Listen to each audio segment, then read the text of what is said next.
Está no ar, Israel e a Igreja. A reconexão indispensável para o tempo do fim. Bem, vamos continuar com o nosso propósito de entender as Escrituras em seu contexto original. Como isso é importante. E hoje eu quero falar com vocês a respeito da história, nada mais, nada menos que Ruth. Quem é que não gosta da história de Ruth? A história de Ruth, a Moabita, na verdade é admirada por todos os cristãos. A história de Ruth nos fascina e nos encanta. Filmes, desenhos, séries têm procurado retratar a história dessa Moabita, que se tornou israelita pela fé, de forma que essa história, gente, é simplesmente extraordinária. Não é apenas uma bonita história de amor. Os versos do capítulo 1, os versos 16 e 17, têm sido até estampados em convites de casamento. Eu mesmo tenho visto e acredito que você tenha visto também. E diz o seguinte, o verso 16 e o verso 17. Para onde quer que fores, irei eu. E onde quer que pousares, ali pousarei eu. O teu povo é o meu povo, o teu Deus é o meu Deus.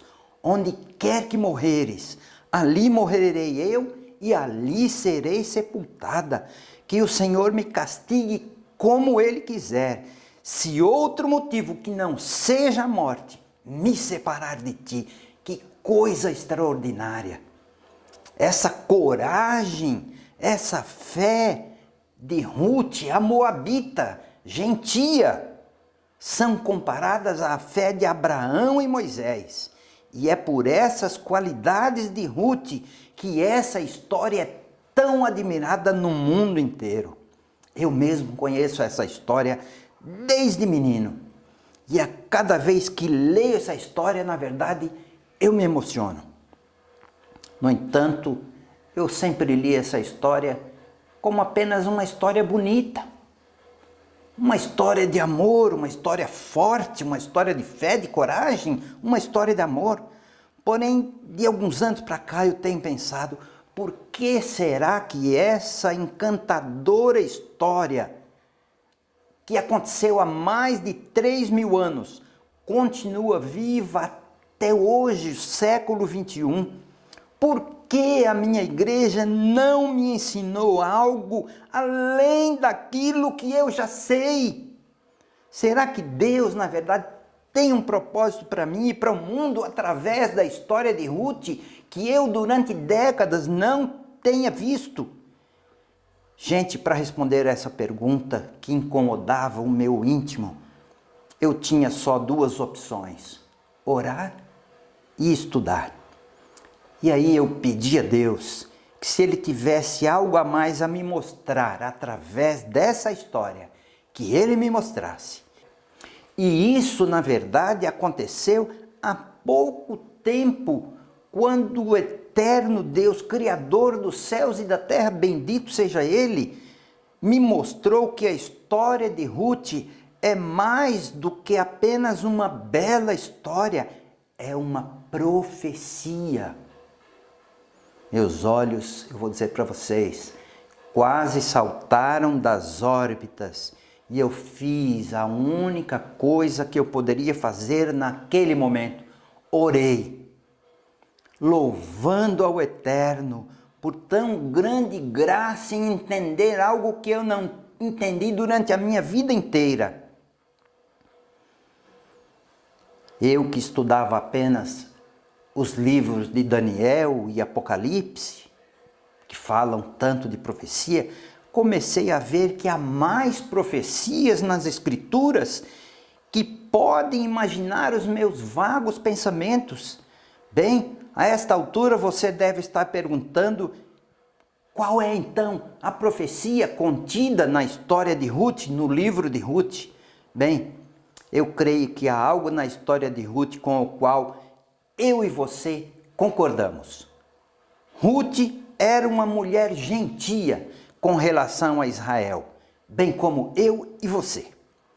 E a profecia começa a fazer sentido a partir do momento em que ela, agora viúva, tem o forte desejo de seguir sua sogra e de fazer Israel o seu povo, como a gente já leu lá em Ruth, no capítulo 1, verso 16. Ruth, gentia, e cujo povo era inimigo de Deus e continua a ser até hoje, simboliza aqueles como nós, como eu, como você, os cristãos de hoje, gentios, como Ruth, em relação a Israel, sentirão um forte desejo de voltar os olhos, não tanto para Roma, não tanto para Washington, mas para Israel e ligar-se a ele, como fez Ruth, reconectar-se a ele. Esse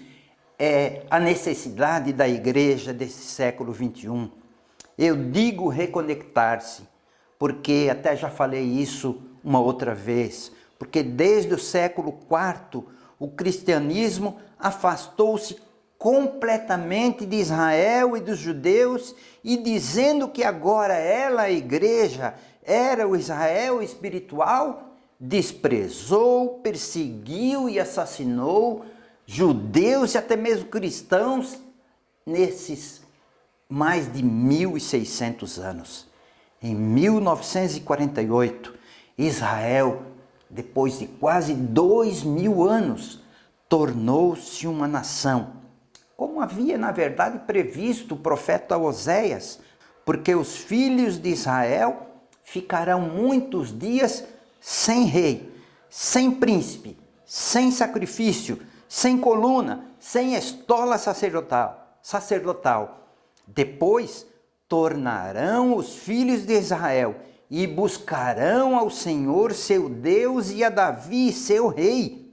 E nos últimos dias, tremendo, se aproximarão do Senhor e da sua bondade. E eu quero ler também para vocês Isaías 66, verso 8 e 9, para deixar isso ainda mais claro. Quem jamais ouviu tal coisa? Quem viu coisa semelhante? Pode acaso nascer uma terra num só dia? Ou nascer uma nação de uma só vez? Pois Sião, antes que lhe viessem as dores, deu à luz os seus filhos. Acaso farei eu abrir a madre e não farei nascer? Diz o Senhor. Acaso eu que faço nascer, fecharei a madre? Diz o teu Deus. E complementa o profeta Isaías dizendo: regozijai-vos juntamente com Jerusalém e alegrai-vos por ela, vós todos os que a amais. Se isto não se refere a uma profecia que indicava o retorno de Israel, depois de 2.000 anos de diáspora, para a terra que Deus havia prometido a Abraão, Isaque e Jacó, eu não sei o que dizer. Após 1967, quando os judeus reconquistaram Jerusalém, depois da Guerra dos 6 Dias, milhares e milhares de cristãos têm se voltado para Israel. Assim como Ruth, a gentia, embora não fisicamente, mas espiritualmente, o retorno da igreja a Israel é sem sombra de dúvida o cumprimento da profecia contida na história de Ruth. Então é isso que eu queria entender. O que estava por trás da história de Ruth. Uma profecia, por mais incrível e paradoxal que seja, no entanto, embora a igreja esteja enxertada em Israel, a grande maioria dos cristãos despreza Israel. E eu digo para vocês que não dá para entender isso. Os cristãos estão enxertados em Israel, mas o rejeitam.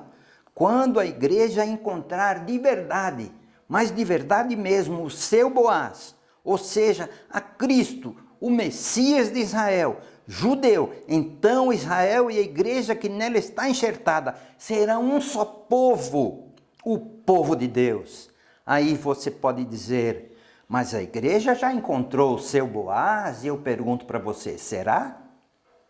Teoricamente, talvez sim. A igreja tem resistido a se reencontrar com Israel. Esta aproximação tem sido mais difícil do que a aproximação de Ruth com Boaz. Mas isso, e ouçam o que nós vamos dizer, isso ocorrerá, quer queiramos ou não. Por quê? Porque é uma profecia que na verdade já começou a se cumprir. A igreja cristã ou gentia, como você queira dizer, na verdade precisa voltar para Israel como Ruth o fez. Em síntese, gente, Ruth foi um tipo do gentio ou do cristão que nos últimos dias se voltarão para Israel. O grande pregador Spurgeon, ele escreveu o seguinte: creio que não enfatizamos suficientemente a importância da restauração do povo judeu. Até que isso aconteça, a plenitude da glória da igreja nunca poderá vir. Benefícios inigualáveis para o mundo estão relacionados à restauração de Israel. Quando este se agregar, será como trazer vida aos mortos, como já disse o apóstolo Paulo. Creio que está mais do que na hora de eu e você entendermos a Escritura segundo a hermenêutica divina. No livro de Ruth, Deus queria trazer uma importante profecia para mim e para você. Profecia que eu demorei tanto para entender e hoje eu quero dividir com vocês. A solução para entender isso é a oração, mas acompanhada de estudo das Escrituras. Uma oração sincera, uma oração que venha do fundo da sua alma, clamando mesmo a Deus: Senhor, revela-me a tua palavra, como o Senhor deseja que eu a entenda. Você não precisa deixar as suas ideias denominacionais, mas você precisa se voltar para Israel, entendendo as Escrituras em seu contexto original, entendendo que a história de Ruth é muito mais do que uma bonita história. Não estude as Sagradas Escrituras com ideias já preconcebidas e já definidas em sua mente, porque aí então não vai adiantar nada. E eu quero dizer para vocês, concluindo, busque a hermenêutica divina. Dê um tempo para você mesmo, dê um tempo para uma oração sincera e honesta a esse respeito, dê um tempo para um estudo sincero e honesto a esse respeito. O que adianta você ler sempre a mesma coisa, tirada da mesma fonte? Como diria o grande jornalista, ainda vivo, Salomão Esper, pior do que não ler nenhum jornal é ler apenas um. Com certeza, Deus não deixará você sem resposta. E eu concluo mais uma vez, convidando você, pedindo humildemente a você, compartilhe esse vídeo para que mais pessoas possam entender a história de Ruth como Deus desejaria que ela fosse entendida. Um forte abraço para você.